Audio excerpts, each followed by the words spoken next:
தமிழ் பேசும் அனைத்து ஜோதிட நேயர்களுக்கும் அன்பான வணக்கங்க. மகர ராசிக்கு இந்த பதிவுனால என்ன நன்மை இருக்கு அப்படின்னு யோசிக்கிறீங்களா? அதை தெரிஞ்சுக்கிறதுக்கு முன்னாடி முருகப்பெருமான மனதார வேண்டிக்கோங்க. நீங்களும் நான் சொல்ற மந்திரத்தை 3 முறை சொல்லிக்கிட்டே உங்களால முடிஞ்சதுன்னா கமெண்ட் பாக்ஸ்ல ஒரு முறை கமெண்ட் பண்ணுங்க. ஓம் முருகா போற்றி, ஓம் முருகா போற்றி, ஓம் முருகா போற்றி. என்னை ஜெயிக்க வைத்த கந்தா கடம்பா கதிர்வேலா, நீதான் இந்த மகர ராசிக்காரர்களை வழிநடத்தி வாழ்க்கையில செழிக்க வைக்க வேண்டும். முருகனின் காலடியை தொட்டு வணங்கி நான் இந்த பதிவை தொடங்குறேங்க. தினமும் உங்களுக்கு கிரகநிலை மாற்றத்தால் வரக்கூடிய சுப பலன்களை அறிய கட்டாயம் சப்ஸ்கிரைப் பண்ணி பெல் பட்டன் அப்புறம் ஆல்னு ஆப்ஷன் இருக்கும், அதையும் மறக்காம கொடுத்து வச்சிருங்க. ஒவ்வொரு பதிவும் உங்களை வெற்றியடைய வைக்க வேண்டும் அப்படிங்கிற எண்ணத்துல தாங்க போடுறோம். ஒழுக்கம், நீதி, பொறுப்பு, பொறுமை இது எல்லாத்துக்கும் அடையாளமாக இருக்கக்கூடிய சனி பகவானை அதிபதியாக கொண்ட கால புருஷ தத்துவத்துல 10வது ராசியாக வலம் வரக்கூடிய மகர ராசி அன்பு சொந்தங்களுக்கு வணக்கம்ங்க. மகர ராசி பொதுவா நல்ல உழைப்பாளிங்க, அடக்கமான வாழ்க்கை நடைமுறை, அறிவு, நீதி இவங்க பேசுறாங்க அப்படின்னா அதுல நீதி இருக்கு, நியாயம் இருக்கும். சனி பகவான் எப்படி குரோதம் காட்டினாலும் அதாவது நம்மளை சோதிச்சாலும் நம்மளுடைய வளர்ச்சிக்காக தான் இருக்கும். கடைசியில பார்த்தோம்னா அது போலதான் மகர ராசிக்காரங்க பேசுறது வேணா வெடுக்கு வெடுக்குன்னு பேசுவாங்க, தண்டிக்கிற மாதிரி இருக்கும். நம்ம தப்ப சுட்டி காட்டிட்டே இருப்பாங்க. ஆனா அதுதான் அந்த குடும்பத்துடைய ஒட்டுமொத்த வளர்ச்சிக்கும் பாதுகாப்பாகவே இருக்கும். சோ இப்படிதாங்க மகர ராசி ஒரு வீட்டுல இருந்தா அந்த குடும்பத்துடைய ஒழுக்கம் நல்ல வளர்ச்சி பெறும். குடும்பத்துடைய ஒட்டுமொத்த வளர்ச்சியுமே இவங்க கையில தான் இருக்கும். பொறுமையான கட்டுப்பாடா இருப்பாங்க, ஒழுக்கமா இருப்பாங்க, கடினமா உழைப்பாங்க, தன்னுடைய இலக்கை அடையிற வரைக்கும் விடாமுயற்சியா இருப்பாங்க. எப்பவுமே நடக்கிறத தான் பேசுவாங்க. ஆனா தன்னுடைய உணர்ச்சியை வெளிப்படுத்துறதுல கொஞ்சம் மந்தமா இருப்பாங்க. ஏன்னா மந்தன்னு சொல்லிட்டு நம்ம சனி பகவான சொல்லுவோம். அந்த சாயல் மகர ராசி கிட்ட இருக்கும். அன்பு வெளிக்காட்ட மாட்டாங்க, வாக்கு கொடுக்க மாட்டாங்க. ஆனா உள்ளுக்குள்ள ஆழமான பாசத்துக்கு சொந்தக்காரங்க. இவங்களை பொறுத்த வரைக்கும் நீதி, நேர்மை, நியாயம் இதுதான் வாழ்க்கை. இதை தாண்டி ஏதாவது ஒன்று தேவைனா கூட அது வேண்டான்னு ஒதுக்கக்கூடிய ஆட்கள். அதையே தான் மத்தவங்க கிட்டையும் எதிர்பார்ப்பாங்க. இதனாலேயே மகர ராசியை யாருக்கும் பிடிக்காது. வந்துட்டாம்பா ஏழ்ற இதை கூட இவங்களுக்கு அடையாளமா பேர் வச்சிருப்பாங்க. மகர ராசிக்காரங்களுக்கு நம்ம சொல்லக்கூடிய விஷயங்கள் பொருத்தமா இருந்துச்சுன்னா ஆமான்னு சொல்லிட்டு கமெண்ட் பாக்ஸ்ல பதிவிடுங்க. இப்போ சனி பகவான் அதிபதி நம்முடைய வாழ்க்கை பாத்தீங்கன்னா ரொம்ப போராடக்கூடிய நிலையில தான் போயிட்டு இருக்கு. இன்னைக்கு மாறும், நாளைக்கு மாறும், நாளானைக்கு மாறும், இப்படி ஒரு எதிர்பார்ப்போடையும் போயிட்டு இருக்கு. ஆன்மீகத்தையும் ஆண்டவனையும் ரொம்ப நம்பக்கூடியவங்க நீங்க, ஓகேங்களா? உங்களை பொறுத்த வரைக்கும் இப்ப தலைப்பை பார்த்திருப்பீங்க. ஒரு உறவால 200% சொல்றேன், ஆகஸ்ட் 31ஆம் தேதிக்கு பிறகு உங்க வாழ்க்கையில நிச்சயமா இதுதான் நடக்கும்னு அடிச்சு சொல்றேன்னு போட்டிருக்கேங்க. இப்போ நீங்க யோசிப்பீங்க, அது என்ன உறவு, எனக்கு என்ன நல்லது நடந்துட போகுது, என்னதான் யாருக்கும் பிடிக்காது இல்லையா, கடவுளுக்கே என்ன பிடிக்கல போல, எதுவுமே இதுவரைக்கும் எனக்கு நல்லதா நடக்கிறதுக்கு வாய்ப்பே கொடுக்கல, குடும்ப வாழ்க்கையை பாத்தீங்கன்னா ரொம்ப கஷ்டமா தான் போயிட்டு இருக்கு, பொருளாதார ரீதியாலாம் பயங்கரமான அடி, கிட்டத்தட்ட 1 வருட காலமா பிச்சை எடுக்காத குறைதான், நிறைய கடன் தொல்லைகள்ல மாட்டிக்கிட்டு முழிச்சிருப்பீங்க. சோ இதிலிருந்து ஒரு மாற்றத்தை, ஏற்றத்தை தரக்கூடிய அமைப்பு அசுரர்களுடைய குரு, அது வெள்ளி கிரகத்துடைய நாயகர்னு சொல்லக்கூடிய சுக்கிர பகவான் உங்க ராசி கட்டத்துல இருந்து 5க்கு உரியவர். ஆனா 7ஆம் இடத்துக்கு பயிற்சி ஆகிறார். அதான் சந்திர பகவானுடைய வீடு, குருவுடைய ஆதிக்கம் இருக்கக்கூடிய வீடு. சோ இந்த அமைப்பு குரு அப்படின்னாவே என்ன, தனக்காரகன் இல்லையா? அப்ப பணம் இருக்கக்கூடிய இடத்துக்கு சுக்கிர பகவான் போறது. சுக்கிர பகவான் ஒரு ஜாதகத்துல நல்ல நிலையில இருந்துட்டா அந்த ஆள் பாத்தீங்கன்னா ரொம்ப நல்லா இருப்பான் அப்படிங்கிறது பொதுப்படியா எல்லாருக்கும் தெரிஞ்ச விஷயம். நவ கிரகங்கள்ல குருவை எப்படி சுப கிரகம்னு சொல்லுவோமோ அத போலதான் சுக்கிர பகவான நம்ம சுப கிரகம்னு சொல்றோங்க. சோ இந்த சுப கிரகத்தினால நம்முடைய மகர ராசிக்கு எப்படி ஏற்றம் மாற்றம், உங்களை பொறுத்த வரைக்கும் நான் 7ஆம் வீடுன்னு சொல்லிட்டேன். ஒரு ஜாதகக்காரருக்கு அவருடைய லக்ன கட்டத்துல இருந்து 7ஆம் இடத்துல, 7ஆம் இடம்ங்கிறது பாத்தீங்கன்னாக்கா கணவன் மனைவி, கூட்டணி உறவு, பங்குதாரர், சமூகம் இதெல்லாம் குறிக்கக்கூடிய ஒரு இடம். இப்ப என்கிட்ட ஒருத்தவங்க பாத்தீங்கன்னா திருமணம் எப்ப அமையும், திருமண வாழ்க்கை எனக்கு இப்படி கஷ்டத்துல இருக்கு அப்படின்னா அந்த 7ஆம் இடத்தை பார்ப்போம். இந்த 7வது இடம், 7வது வீடு இப்ப சுக்கிர பகவானுடைய அமைப்பு எப்படி பார்க்குது அப்படின்னா திருமண வாழ்க்கையில இனிமை, கணவன் மனைவி உறவுல நல்லிணக்கம், காதல் வாழ்க்கை சிறப்பா இருக்கும், புதிய உறவு உருவாகக்கூடிய வாய்ப்பு இருக்கு, திருமணம் ஆகிறது, ஒரு சம்பந்தம் வருது, இந்த வீட்டுல பொண்ணு கொடுக்கறாங்க, அந்த வீட்டுல மாப்பிள்ளை எடுக்கிறாங்க அப்படின்னாக்கா 2 குடும்பமும் இணையிறது, 2 சொந்தங்கள், 2 பந்தங்கள் இணையறதுக்கான சோ அதுதான் புதிய உறவுகள் உருவாக்கக்கூடிய அமைப்பு. தொழில கூட்டாளிகள் மூலம் வளர்ச்சி. ஒரு தொழில் நமக்கு வருது, அது செய்யணும், நமக்கு முதலீடு கிடையாது, ஆனா அதை பத்தின எல்லா விஷயமும் தெரியும், கூட்டாளிகள் சேருவாங்க. சோ அவன் கொடுக்கக்கூடிய உதவி ஒரு பொருள் உதவியா இருக்கலாம், இல்ல ஒரு ஒர்க் ரீதியாகவும் சேர்ந்து செய்யறப்ப நல்ல வளர்ச்சியை பார்ப்பீங்க. அதே போல மக்கள் தொடர்புடைய வேலை, மார்க்கெட்டிங் பிரிவு, சினிமா, ஹார்ட்வேர், இந்த மாதிரியான விஷயங்கள்ல மகர ராசிக்காரர்களுக்கு புகழ் பெற போறீங்க. உங்களைய பார்த்து உச்சத்துல இருக்காம்பா அப்படின்னு சொல்லுவாங்க இல்லையா. சோ சுக்கிர பகவானுடைய அமைப்பு புகழினுடைய உச்சத்துல உட்கார வச்சு அழகு பார்க்க போகுதுங்க. குறிப்பா உங்களை எதிர்த்தவங்க கூட, உங்களை ஒதுக்குனவங்க, நீங்கெல்லாம் ஒரு ஆளான எடை போட்டவங்க கூட உங்ககிட்ட கெஞ்சக்கூடிய ஒரு நேரம் உருவாக போகுது. சமாதானம் பேசுவாங்க. சோ எதிர்த்தவங்க எல்லாம் அடங்கி போவாங்க. குறிப்பா அடுத்து 25 நாட்கள் திருமணம் மற்றும் உறவுகள்னு பார்த்தோம்னா, திருமணம் ஆகாதவங்களுக்கு நல்ல வரன் வரக்கூடிய வாய்ப்பு இருக்கு. ஏற்கனவே திருமணம் ஆனவங்களுக்கு குடும்ப வாழ்க்கை அழுத்து போச்சா, சண்டை சச்சரவுன்னு இப்படி போயிட்டு இருக்கா, ஒருத்தருக்கு ஒருத்தர் புரிஞ்சுக்க முடியலையா, பிரிஞ்சு போயிட்டாங்களா, இல்ல மறுமணத்துக்கு வரன் பார்த்துட்டு இருக்காங்களா, திருமண யோகம் நல்லா இருக்கு. பாசம், ஆசை, அமைதி எல்லாமே திருமண வாழ்க்கையில கிடைக்கும். காதல் உறவெல்லாம் சிறப்பா இருக்கும். காதலிக்கிறவங்களுக்கு எல்லாம் இந்த காலம் முயற்சி பண்ணுங்க. பெற்றோர்கள் கிட்ட சம்மதம் வாங்க ட்ரை பண்ணுங்க. திருமணத்துக்கு ரெடி ஆயிடுவீங்க. அதே போல பணம் மற்றும் தொழில் வருமானத்துல உயர்வு, எதிர்பாராத நிதி வருகை. எதிர்பார்த்த பணம் வரதுல நான் மாடு மாதிரி உழைச்சு 10 பைசா சேர்க்க முடியல, இப்படி சொல்றீங்களா? இந்த சுக்கிர பகவானுடைய அமைப்பு அடுத்து 25 நாட்கள் கட்டாயம் சொல்றேங்க, ஒரு குறிப்பிட்ட தொகை உங்க பேங்க்ல டெபாசிட் ஆகும். உங்க கையில பணம் இருக்கும். எதிர்பாராத நிதி வருகை இருக்கும். கூட்டணி தொழில்கள நல்ல பலன் பெறுவீங்க. வேலை பளு அதிகமானாலும் அதன் மூலம் பதவி உயர்வு, பாராட்டுகள் கிடைக்கும். குடும்பம் மற்றும் சமூகத்தை பார்த்தோம்னா, குடும்பத்துல ஆதரவு அதிகமாகும். உறவுக்காரங்கிட்ட உங்களுக்கு இருந்து வந்த சண்டை சச்சரவு ஒரு முடிவுக்கு வரும். சமுதாயத்துல மதிப்பு மரியாதை அதிகமாக போகுது. அடுத்து ஆரோக்கியத்தை பொறுத்த வரைக்கும் உடல் நலம் சாதாரணமா தாங்க இருக்கு, பெருசா பாதிப்பு கிடையாது. ஆனா உணவு கட்டுப்பாடு ரொம்ப அவசியம். சத்தான உணவு எடுத்துக்கோங்க. வெளி உணவுகளை தவிர்த்துக்கோங்க.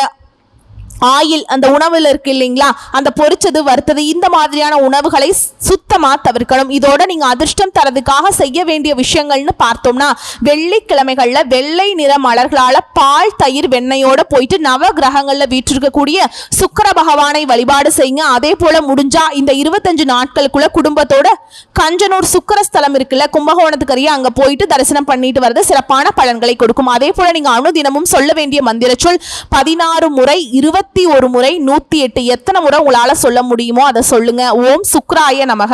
இந்த மந்திரத்தை தினமும் 108 முறை சொல்றது மகரத்திற்கு வளம் சேர்க்கும், பலம் சேர்க்கும். அதே போல இல்லாத ஏழை எளிய மக்களுக்கு உணவு, உடை தானம் கொடுங்க. உணவுன்னு பார்த்தோம்னா பால் கொடுங்க, அரிசி கொடுங்க, வெள்ளை ஆடைகளை கொடுங்க. ஏன் வெள்ளை சொல்றனாக்கா, சுக்கிர பகவானுக்கு உரிய நிறம் வெள்ளை, புரியுதுங்களா? நீங்க கொடுக்கறத கொடுக்குறீங்க, வெண்மை நிறத்துல கொடுக்கறப்ப சுக்கிர பகவானுடைய அனுகிரகம் கொஞ்சம் கூடுதலாகவே கிடைக்கும், சிறப்புன்னு சொல்லலாம். அதே போல கணவன் மனைவி ஒருவருக்கிடையே அன்பா நடந்துக்கிறது சிறப்பில்லமா, சதா நேரமும் சண்டை சச்சரவு தான் வருது, நாங்கெல்லாம் விட்டு கொடுத்தாலும் போக முடிய மாட்டேங்குது, இப்படியெல்லாம் இருந்தீங்கன்னாக்கா ஒன்றும் பண்ண முடியாதுங்க. நீங்க ஒரு படி கீழே இறங்கி பாருங்க. சுக்கிர பகவான் உங்களை பார்த்தா உங்க வாழ்க்கை துணை 100 அடி உங்களை நெருக்கத்துக்கு கொண்டு விட்டுருவாருங்க. குடும்ப வாழ்க்கை சிறப்பா இருந்துட்டா போதும், மற்ற எல்லாத்தையுமே அழகா சமாளிச்சிடலாம். ஸோ வாழ்க்கை துணைங்கிறது ரொம்ப முக்கியமான இடம். ஸோ அந்த இடத்துக்கு சுக்கிர பகவானுடைய பரிபூர்ண அருள் கிடைச்சிருக்கு. சுருக்கமா சொல்றேன், மகர ராசிக்காரங்களே, உங்களுக்கு சனி பகவான் தான் அதிபதி. ஒழுக்கம், உழைப்பு, பொறுமை கொடுத்திருக்காரு. இப்ப சுக்கிர பகவான் கடகத்துக்கு போய் 7ஆம் வீட்டில் அமர்ந்திருக்கிறது. அடுத்து 25 நாட்கள்ல உங்க வாழ்க்கையில மிகப்பெரிய மாற்றங்கள் நடக்க போகுது. திருமணம் ஆகாதவங்களுக்கு திருமணம் நடக்கும். காதல் உறவு சிறப்பா இருக்கும். குடும்ப உறவு எல்லாமே சூப்பர். தொழில கூட்டணியா இருக்கட்டும், இல்ல நீங்களே தனியா தொழில் செஞ்சாலும் சரி, பண வரவா இருக்கட்டும், பதவியா இருக்கட்டும், எல்லாத்துலயுமே நல்ல வளர்ச்சியை பார்ப்பீங்க. அதே போல கோவிலுக்கு போகணும். குடும்பத்தோட சுக்கிர பகவான் ஸ்தலமான கஞ்சனூர் போயிட்டு வாங்க. வெள்ளிக்கிழமை போறது இன்னும் சிறப்பு. அதே போல உறவுகளுக்கு அன்பான உபசரிப்பு கொடுத்தீங்கன்னா உங்க வாழ்க்கையில மிகப்பெரிய வெற்றியை பெறுவீங்க. ஆல்ரெடி மத்தவங்களுக்காக வாழக்கூடியவங்க தான், மத்தவங்களுக்கு நிறைய விஷயங்களை தியாகம் பண்ணிட்டீங்க. இப்ப அதை தொடர்ந்து பண்ணுங்க. அன்பு கொடுங்க, உபசரிப்பு கொடுங்க. வாழ்க்கையில இன்னும் பெரிய வெற்றிகளை கொண்டு சேர்க்கும். ரொம்ப சிம்பிளா சொல்லிட்டேமா அப்படின்னு கேட்டீங்கன்னா, சிறப்பா சொல்லிட்டா போச்சுங்க. மகர ராசிக்காரர்களுக்கு இந்த சுக்கிர பகவானுடைய பயிற்சிங்கிறது தொட்டதெல்லாம் தங்கமா மாத்த போதுங்க. செட்டில் ஆக போறீங்க. என்னடா வாழ்க்கை இது, போடா வாழ்க்கையே முடிச்சுக்கலாம், என்ன தொழில், அப்படி இப்படின்னு ஒரு சலிப்போடு வாழ்ந்த உங்களுக்கு வாழ்க்கை கூட இப்போ மகர ராசிக்காரர்களுக்கு, மகர லக்னக்காரர்களுக்கு ராஜயோகத்தை கொடுக்கக்கூடிய கிரகமா சுக்கிர பகவான் வராரு. 7ஆம் இடத்துல இப்ப சுக்கிரன் அமர்ந்து ராசியை பார்க்கறதுனால நல்ல பாக்கியம், வெற்றி, நல்ல செய்தி கிடைக்கக்கூடிய காலகட்டம். திருமணம் சார்ந்த சுப காரியங்கள் நடக்கும், குடும்பத்துல மகிழ்ச்சி பெருகும், யோகம் பெருகும், நினைச்சது எல்லாமே நடக்கக்கூடிய யோகம் இருக்கு. கூட்டாளிகள் சார்ந்த விஷயங்கள்ல உங்களுக்கு இருந்த பிரச்சனைகள் எல்லாமே நீங்க போகுது. காதல் திருமணம் சிறப்பா இருக்கும். கூட்டு தொழில் யோகம், உங்களுக்கான அங்கீகாரம் கிடைக்கக்கூடிய யோகம். நிறைய பேருக்கு திருமணம் நடக்க போகுது. காதல் இருக்கவங்களுக்கு காதல் திருமணம் கைகூடும். அதன் மூலம் நல்ல பாக்கியம் கிடைக்கும். சமுதாயத்தின் மீதான அக்கறை அதிகமாகும். நீங்க யாருன்னு மற்றவங்களுக்கு காட்டக்கூடிய நேரமா இந்த காலகட்டம் இருக்க போகுது. அதே போல வீடு வாங்கக்கூடிய யோகம் இருக்கு. குழந்தை பாக்கியம் கிடைக்கும். குழந்தைகளுடைய ஆசைகளை நிறைவேற்றி சந்தோஷப்படுவீங்க. குழந்தைகளை நல்லா படிக்க வைப்பீங்க. குழந்தைகளுக்கு நல்ல வீடு, வண்டி, வாகனம் இதெல்லாம் வாங்கக்கூடிய யோகம் இருக்கு. சொகுசான வாழ்க்கை சூழல் உங்களுக்கு ஏற்பட போகுதுங்க. வீட்டிற்கு தேவையான பொருட்களை வாங்கி கொடுத்து சந்தோஷப்படுவீங்க. வீடு வாங்கக்கூடிய எண்ணங்கள் இருந்தா அது பலிக்கும். பணம் இருக்கு, ஆனா வீடு வாங்குறதுல தடை சந்திச்சுட்டே இருந்தீங்களா, இனி அந்த தடைகள் அனைத்தும் நீங்க போகுது. அசையும் அசையா சொத்துக்களை வாங்கி சந்தோஷப்பட போறீங்க. யோகத்துடைய அதிகபட்ச அமைப்பை நீங்க பார்க்க போறீங்க. கடன் கிடைக்கும்.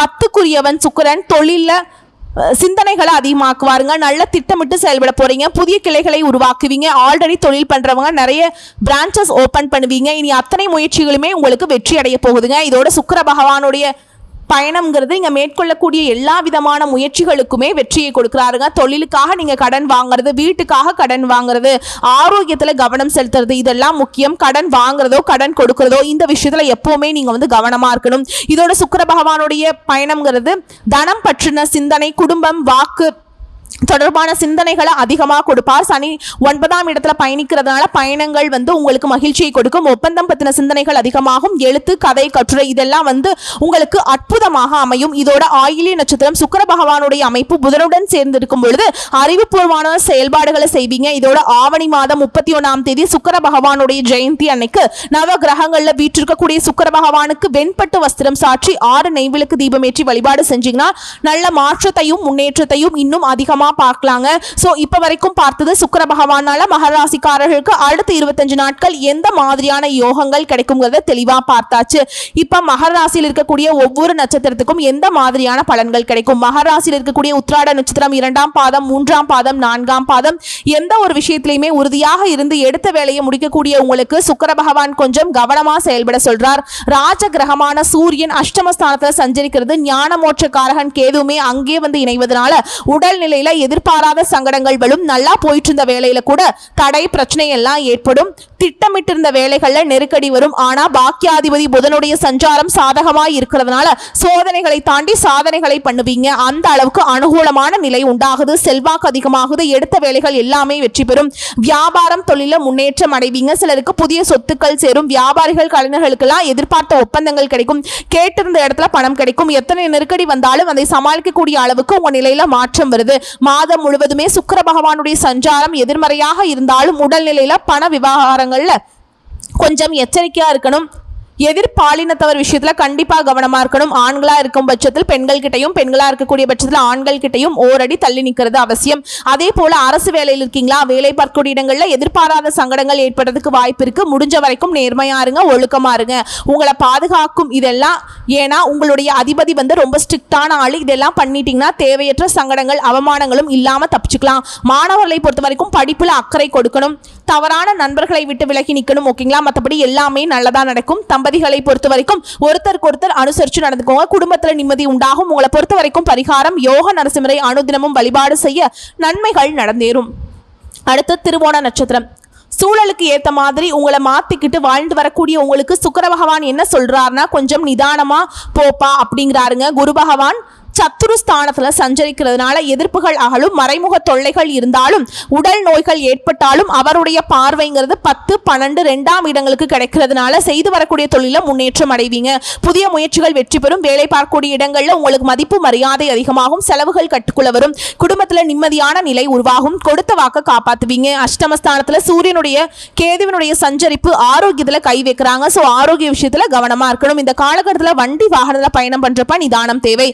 இயந்திர பணிகள் இருக்கீங்களா, விழிப்புணர்வோடு செயல்படணும். அதே போல உங்க செல்வாக்குக்கு இழுக்கு வரதுக்கு வாய்ப்பு இருக்கு. சிலர் உங்களை பத்தி தப்பான அவதூறுகளை பரப்புவாங்க. அந்த விஷயங்கள்ல கவனமா இருக்கணும். அப்ப நம்மளோட செயல்பாடுல கவனமா இருந்துட்டோம், நம்ம ஒழுக்கத்துல கவனமா இருந்துட்டோம் அப்படின்னாக்கா யாராலும் நம்மள ஒண்ணும் பண்ண முடியாது. ஆனா எந்த ஒரு சூழல் வந்தாலும் பிரச்சனைகளை சமாளிக்கக்கூடிய அமைப்புல உங்க நிலை இருக்கும். கையில பணப்புழக்கம் அதிகமா இருக்கும். புதுசா இடம் வாங்குவீங்க, வீடு வாங்குவீங்க, வண்டி வாகனங்கள் வாங்கி முயற்சிகள் வெற்றி பெறும். ஏன்னா சுக்கிர பகவான் சாதகம், உறவுக்காரங்கிட்டையுமே ஆதரவு கிடைக்கும், சேமிப்பு உயரும். இதோட நீங்க செய்ய வேண்டிய பரிகாரம்னு கேட்டீங்கன்னா அனு தினமும் ராமநாத சுவாமியை வழிபாடு செய்ய சங்கடங்கள் விலகும், நன்மைகள் சேருங்க. அடுத்த அவிட்ட நட்சத்திரம் 1ஆம் பாதம் 2ஆம் பாதம். எடுத்த வேலை எதுவா இருந்தாலும் சரி அதை உடனே முடிக்கின்ற எண்ணத்தோடு வேகமா செயல்படக்கூடிய உங்களுக்கு சுக்கிர பகவான் என்ன சொல்றாருனாக்கா கொஞ்சம் திட்டமிட்டு செயல்படுப்பான்னு சொல்றாரு. தைரிய வீரியக்காரகனான செவ்வாய் பாக்கியஸ்தானத்துல சஞ்சரிக்கிறதுனால எடுக்கக்கூடிய வேலைகள் கொஞ்சம் இழுபறியாகும். எதிர்பார்த்த வருமானம் கொஞ்சம் தள்ளி போகும். புதிய முதலீடுகள் செய்றீங்கனாக்கா அதை இந்த காலகட்டத்தில் தவிர்த்துக்கோங்க. வழக்கமான வேலைகளில் கவனம் செலுத்தினாலே பொருளாதார நிலை அப்படிங்கிறது சீராக இருக்கும். வேலை பார்க்கக்கூடிய இடங்களில் உங்களுக்குரிய வேலையை மட்டும் முழு கவனத்தோடு செய்யுங்க. அதே போல் மற்றவங்க சொல்கிறாங்க அப்படின்னு எந்த ஒரு வேலையுமே அடுப்பணிஞ்சு செய்யணுங்கிற அவசியம் வேண்டாங்க. அப்படி செஞ்சுட்டீங்க, மற்றவங்க சொல்கிறத கேட்டுட்டீங்க அப்படின்னாக்கா வேலையில் சிக்கல்கள் வரும், எதிர்பாராத இடமாற்றம் ஏற்படுறதுக்கு வாய்ப்பு இருக்குது. வியாபாரிகளை பொறுத்த வரைக்கும் கணக்கு வழக்குகளை சரியாக வச்சுக்கிறது அவசியங்க. இல்லைனா அரசாங்கத்துக்கு அபராதம் கட்டக்கூடிய சூழல் கூட வரும். எந்த ஒரு விஷயம் செய்கிறதுக்கு முன்னாடியும் சிந்தித்து செயல்படும், பண இழப்புகளை தவிர்க்க முடியும். இதோட ஞானக்காரகன் குரு 8ஆம் 6ஆம் இடத்துல சஞ்சரிக்கிறதுனால மறைமுக எதிர்ப்புகள் அதிகமாகும். இதோட அஷ்டம சூரியனும் கேதுவும் உங்களுடைய நிலையில பின்னடைவை ஏற்படுத்துவாங்க, முயற்சிகளை தடைகளை உண்டாக்குவாங்க, உடல்நிலையில பாதிப்பை ஏற்படுத்துவாங்க. இதனால எப்பவுமே கவனம் தேவை. குறிப்பா ஆண்களா இருக்கக்கூடிய மகராசிக்காரங்க, பெண்களா இருக்கக்கூடிய மகராசிக்காரங்களா உங்களுடைய எதிர்ப்பாளினம் இருக்கு இல்லைங்களா, ஆண்களா இருக்கக்கூடிய பட்சத்துல பெண்கள் கிட்டையும், பெண்களா இருக்கக்கூடிய பட்சத்துல ஆண்கள் கிட்டையும் விலகி இருக்கணும். இல்லைன்னா அவமானத்துக்கு ஆளாகிறதுக்கு வாய்ப்பு இருக்கு. ஆனா இழப்புமே சிலருக்கு ஏற்படும். குடும்பஸ்தானத்தை குருவுடைய பார்வை இருக்கிறதுனால குடும்பத்தில் இருக்கவங்கள அனுசரித்து நடந்துக்கோங்க, அவங்களுடைய ஆலோசனையை கேட்டுக்கோங்க. குடும்பத்தை தாண்டி நமக்கு யாரும் நல்லது நினைச்சிட போறதில்ல, ஓகேங்களா? இதெல்லாம் ஃபாலோ பண்ணிட்டீங்கன்னா நிம்மதியான வாழ்க்கை அமையும். உங்களை பொறுத்த வரைக்கும் பரிகாரம் அனு தினமும் திருத்தணி முருகப்பெருமானை வழிபாடு செய்யறதுனால நினைக்கிறதுனால நல்லதே நடக்கும், நினைச்சது எல்லாமே கைகூடி வரும். ஸோ பொதுவாக பார்த்தீங்கன்னா சுக்கிர பகவானுடைய அமைப்பு ரொம்ப சாதகம். பொருளாதார ரீதியாக, குடும்ப வாழ்க்கை ரீதியாக எல்லாத்துலேயுமே சாதகம் தான். தனிப்பட்ட நட்சத்திர பலன்களை பார்க்குறப்ப ஒரு சிலருக்கு மாற்றம் வருதுங்க. ஸோ இப்போ என்ன பண்ணணும்னா எந்த இடங்களில் எந்த விஷயங்களை ஃபாலோ பண்ணணுங்கிறத முடிவு பண்ணிக்கோங்க, நல்லதே நடக்கும். சுக்கிர பகவானை பொறுத்த வரைக்கும் பொது பலன்களும் சரி நட்சத்திர பலன்களும் சரி பெருசாக பாதிப்பு தரக்கூடிய அமைப்பில் இல்லை. இதோட உங்களுக்கு அதிர்ஷ்டம் தரக்கூடிய திசைகள் சொல்கிறேன். தென்மேற்கு சனி ஆட்சி இருக்கிறதுனால நிலைத்த தன்மை, நிலம், சொத்து இது தொடர்பான விஷயங்களில் நல்ல பலன் கிடைக்கும்.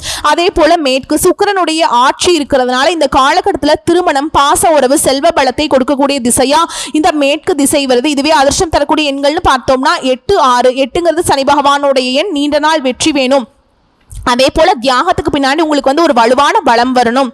6ங்கிறது சுக்கிர பகவானுடைய எண். இந்த எண்களை நீங்க பயன்படுத்துறப்ப அவர் உங்களுக்கு நல்ல வளர்ச்சியை கொடுப்பார். காதல் விஷயத்துல, குடும்பத்துல அமைதி கொடுப்பாருங்க, செல்வத்துல வளத்தை கொடுப்பார். இதுல 2 எண் அப்படிங்கிறது சந்திர பகவானுடைய எண். மன அமைதி, உறவுகளில் இனிமையை கொடுப்பார். அதே போல அதிர்ஷ்டம் தரக்கூடிய நிறங்கள் கருப்பு, நீல நிறம். சனி பகவானுடைய நிறம் அப்படிங்கிறதுனால பாதுகாப்பு, வலிமையை கொடுக்கும். அடுத்து வெள்ளை, வெள்ளி நிறம். இது சுக்கிர பகவானுடைய நிறம். கலை, செல்வம், திருமண விஷயங்களை வளம் சேர்க்கும். அடுத்து பச்சை நிறம். இதனால உங்களுடைய புத்திசாலித்தனம், அதே போல மக்கள் தொடர்பு விஷயங்களை உங்களுடைய திறன் அப்படிங்கிறது அதிகமாகும். இதை அடுத்து அதிர்ஷ்டம் தரக்கூடிய தெய்வங்கள்னு பார்த்தோம்னா சனி பகவான் மகராசிகளுடைய அதிபதி இவருங்கிறதுனால ஒழுக்கம், நிலைத்தன்மையை கொடுப்பார். சனிக்கிழமைகள் தோறும் சனி பகவானை வழிபாடு செய்யறது தவறாம பண்ணுங்க. அதே போல மகாலட்சுமி தாயாருடைய அனுகிரகம் வேணும்னாக்கா, சுக்கிர பகவானுடைய அருள் வேணும்னாக்கா மகாலட்சுமி தாயாரையும், துர்க்கையம்மனையும், காமாட்சி தேவியும், பார்வதி தேவியும் வழிபாடு செய்யறது உங்களுக்கு இனிமையை சேர்க்கும். செல்வ வளம் கூடும், குடும்ப வளம் கூடும், தெய்வ அனுகிரகம் கிடைக்கும், திருமண உறவுகள் இனிமை கிடைக்கும். அதே போல பெரியாண்டவர் ஆஞ்சநேய பெருமான மகராசிக்காரங்கள உகந்த தெய்வம்ங்க. சனி பகவானுடைய பரிகாரம்னு பார்த்தோம்னா இந்த பெரியாண்டவர் மற்றும் ஆஞ்சநேய பெருமான் உங்களுக்கு மன வலிமையும் உடல் வலிமையும் கொடுப்பாங்க. அதே போல நான் முன்னாடி சொன்னதா கோயில்னு பார்த்தோம்னா கஞ்சனூர், ஓகேங்களா? இதெல்லாம் செஞ்சுட்டோம் அப்படின்னா மகராசிக்காரனுடைய வாழ்க்கைங்கிறது இனிமையா அமையும். அதே போல கடின உழைப்பு தரக்கூடிய உங்களுக்கு வெற்றிகள் தொடர்ந்து வரணும்னா வெற்றிவேல் முருகனுடைய துணை வேணுங்க. வெற்றிவேல் முருகனுடைய வழிபாடு செய்யணும். அதே போல தடைகளை தாண்டி நீங்க சாதிக்கணும்னா விநாயகர் பெருமான வழிபாடு செய்யணும். ஸோ திரும்பவும் சொல்றேன், சனி பகவான், பெரியாண்டவர், மகாலட்சுமி, சுக்கிர பகவான், பார்வதி தேவி, முருகப்பெருமான், விநாயக பெருமான், இந்த 7 தெய்வங்களும் உங்களுக்கு அதிர்ஷ்டத்தை தரக்கூடிய தெய்வங்கள் தான். சுருக்கமா சொல்லணும்னா உங்களுக்கு அடுத்த 25 நாட்கள் எல்லா விதங்களையுமே வளம் உண்டு. ஸோ ஒட்டுமொத்தமா இதுவரைக்கும் பார்த்த பொது பலன்கள், நட்சத்திர பலன்கள், பரிகாரங்கள் எல்லாமே மகரத்திற்கு இது நாள் வரைக்கும் பட்ட கஷ்டங்களுக்கு பலன் தரக்கூடிய வகையில சுக்கிர பகவானுடைய அமைப்பு உங்களுக்கு சாதகமா நிக்குதுங்க. நல்லா இருக்க போறீங்க, ரொம்ப நல்லா இருக்க போறீங்க. நாளும் பொழுதும் நல்லதாக இருக்க சனி பகவானுடைய ஆதிக்கமும் உங்களுக்கு சிறப்பா இருக்கு. ஆனா என்னதான் நேரம் காலம் நல்லா இருக்கு, நம்முடைய அதிபதி நமக்கு நல்ல அமைப்புல நிக்கிறாரு, சுக்கிர பகவான் நல்ல அமைப்புல நிக்கிறதுனாலும் எதை செய்யறதுக்கு முன்னாடியும் ஒரு திட்டமிடுதல் இருக்கணும். யாரையும் நம்பக்கூடாது. குறிப்பா பண விவகாரங்கள்ல உஷாரா இருக்கணும், முதலீடு விஷயங்கள்ல உஷாரா இருக்கணும். தொழில் பண்ணுங்க, உத்தியோகம் பண்ணுங்க, இல்ல வீட்டுல இருங்க, எதை செஞ்சாலும் உங்களுக்கான இன்னைக்கு என்ன பண்ணணுங்கிற ஒரு திட்டமிடுதலோடு தொடங்கி இது நாள் வரைக்கும் நம்ம என்ன பண்ணோம், எதெல்லாம் நமக்கு பாதிப்பு கொடுத்துச்சு, எந்த ஒரு புரிதலோட நாளும் பொழுதும் உங்களுக்கு அமையணும். ஓகேங்களா? அதே போல அனுதினமும் ஓம் சுக்ராய நம இந்த மந்திரத்தை 16 முறை, 21 முறை, இல்லை 108 முறை சொல்வது சிறப்பு. முடியாதவங்க நேரம் காலத்துக்கு தகுந்த மாதிரி உச்சரிங்க. முடிஞ்சா கைகளால் எழுதுறது இன்னும் சிறப்புங்க. இதுதான் நான் உங்களுக்கு பரிந்துரைப்பேன். நல்லதே நடக்கும். வாழ்த்துக்கள். நன்றி. வணக்கம்.